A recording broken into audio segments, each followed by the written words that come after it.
그러니까 기준이 되는 시험이 제가 가르치고 있는 이재유 시험인데 네. 학교마다 뭐 토플을 보는 데도 있고 토익을 보는 데도 있고 그 이외에 소논문 같은 것들을 네. 보고 하거든요. 일본 대학교, 뭐 흔히 말하는 명문대학교 들어갈 때 지금 가장 이제 중요한 부분이 아이러니하게 네. 에? 제 채널에 일본 유학에 대한 질문도 많이 나오고 또 일본 생활에 대한 질문도 많이 나오는데 저도 유학을 갔지만 전 사실 학부생들이 어떻게 유학 가는지는 제가 정확하게 잘 모르거든요. 그래서 오늘 특별한 게스트를 모셨습니다. 네. 저는 일본 대학교 입시 강사를 지금 17년째 하고 있는 조재명 강사입니다. 여기가 수학 채널 수학이 국한되지 않지만 네네. 생각 루트. 그래서 저는 문과생이라 가지고 약간 네. 수학이라서 야 이거 나가도 되나? 이 이런 생각을. 기회를 계기로 저희 네. 이과에서 문과까지 넓혀보는 걸로 네. 한번 해보면 될 것 같고요. 유학에 대해서 관심 많으신 그 분들이 꽤 있어요. 정확하게 어떤 일을 하시는지 좀 들어봐도 될까요? 저는 그 일본 대학교, 그러니까 흔히 와세다 개요나 명문대학교나 뭐 이런 이제 입시가 있잖아요. 그 입시를 할 때 몇 개 공부 이제 시험을 쳐야 되는데 네. 그 시험 중에서 종합 과목이라고 하는 사회 과목이 네. 있어요. 정치, 사회 과목. 경제, 네. 세계사, 뭐 지리 이런 게 들어가는데 그 과목을 이제 가르치고 있는 강사입니다. 그 과목을 가르치다 보면 네. 어떤 거에 대한 지식이 있어요? 그걸 가르치실 수 있는 건가요? 그러니까 이 과목 자체가 되게 포괄적인 과목이거든요. 그래서 사실 정치도 들어가고 역사도 들어가고 경제도 들어가고 지리도 들어가는데 그러니까 우리나라는 그게 파트가 다 나눠져 있죠. 그러면 그렇게 배우려는 학생들이 보통 얼마나 되나요? 그 학원에? 그게 시험이 이제 이재유라고 하는 시험이 있거든요. 네. 근데 그게 1년에 2번 정도가 있어요. 2번. 예. 그래서 학원에서 뭐 몇 명이 배운다라는 거는 조금 애매한 부분이 있고 그 시험에 이제 응시자를 대충 이제 생각하면은 어느 정도 되는지가 예상이 되는데 서울에서는 1년에 일본 대학을 들어가는 시험을 4개 학교에서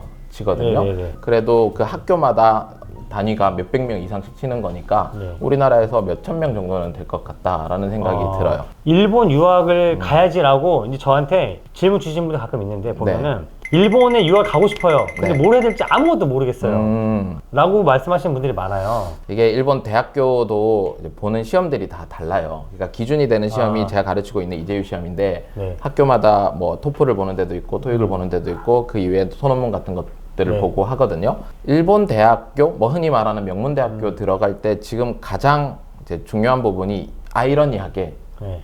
영어예요. 에? 영어요? 영어입니다. 네, 그래서 많은 학생들이 저는 와세다 들어가고 싶어요, 개요 들어가고 싶어요, 명문대 들어가고 싶어요 라고 이야기를 하잖아요. 그럼 뭐부터 해야 되나요? 라고 물어보면 야 빨리 영어부터 해. 일본어가 아니고 영어부터 해라. 거기서 많은 학생들이 일단 처음에 좀 충격을 받죠. 그렇죠. 네. 왜냐면 제가 아는 그쵸. 친구들도 나는 유학은 가고 싶은데 영어에 자신이 없고 일본어가 좋아서 일본 가고 싶다는 친구들이 의외로 있거든요. 그렇죠. 그러니까 영어 싫어서 일본어 하는 애들도 많이 있거든요. 근데 영어를 해야지 최대한 이제 좋은 대학교에 들어갈 수 있다라는 이야기를 먼저 좀 해야 될 것 같아요. 물론 학교 중에서 명문대 중에서도 영어 성적이 그닥 중요하지 않은 학교도 있어요. 요즘에 대부분 이제 일본 대학에서 좀 내노라는 명문대학들은 영어 성적을 상당히 중요시 하고 있고요. 그 중에서도 토플을 중시하고 있습니다. 그럼 토플 점수를 따는 게 우선이다. 그렇죠. 왜냐하면 좋은 일본어나 그 다음에 제가 가르치고 있는 이재유 시험 같은 경우는 사실은 학원에서 거의 그 점수를 만들어 줄 수 있어요. 그러니까 학원에서 세팅을 할 수 있는데 그게 뭐 보통은 한 1년, 2년 정도 해가지고 준비를 해줄 수도 있는데 영어는 이제 베이스가 좀 있어야 되잖아요. 그래서 단기적으로 성적을 끌어올릴 수가 어려운 과목이잖아요. 이런 거네요. 조쌤이 말씀하시는 거는 내가 다른 거 다 해줄 수 있으니까 네. 근데 영어는 알아서 하고 와. 그럼 제가 이제 듣다 보니까 저도 사실 제 지위에 이제 와서 일본에 와서 준비할 친구들 많이 있었어요. 네. 그러면 정확하게 어떤 입시가 프로세스가 되나요? 이제 우리나라는 예를 들어서 평소에 이제 고3 정도 되면 수시를 이렇게 응시하고 네네네. 뭐 수능을 보고 그다음 이런 프로세스가 있잖아요. 네네.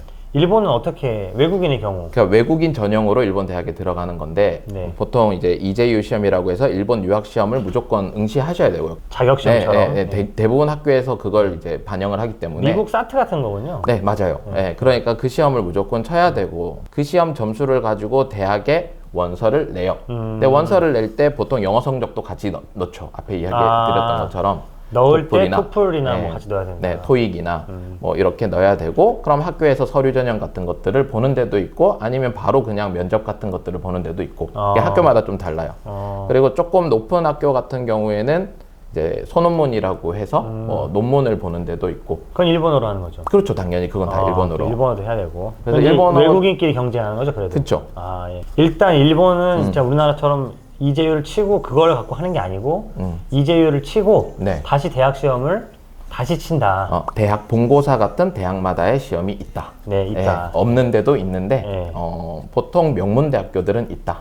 그리고 뭐 애니메이션이나 예술 분야 같은 경우에는 포트폴리오를 내는데도 이재율을 잘 치면 좋은 대학에 응시할 수 있는 건가요? 예를 들면? 그렇죠. 그러니까 이재율 시험이 대학교 들어갈 때 반영이 많이 되기 때문에 네, 이재율 시험을 일단 잘 치는 건 무조건 중요하고요. 네. 그리고 그 다음에 대학교에 맞춰가지고 시험 준비 대비를 해야 되는 과정입니다. 특히 이게 고등학교 내신이 일본 대학 들어갈 때 필요가 없긴 하거든요. 그 12년에 이제 교육과정만 이수하면 되니까 검정고시 쳐가지고 검정고시는 해야 되고. 예, 그게 자주 듣는 질문이거든요. 그러니까 부모님하고 지금 학생이 서로 대립하고 있는 거잖아요. 부모님은 안 돼. 근데 학생은 자퇴하고 싶어. 이렇게 되고 있는 거잖아요. 가운데에 끼어 있기 때문에 상당히 조심스러운 건데, 그래도 이야기를 좀 하자면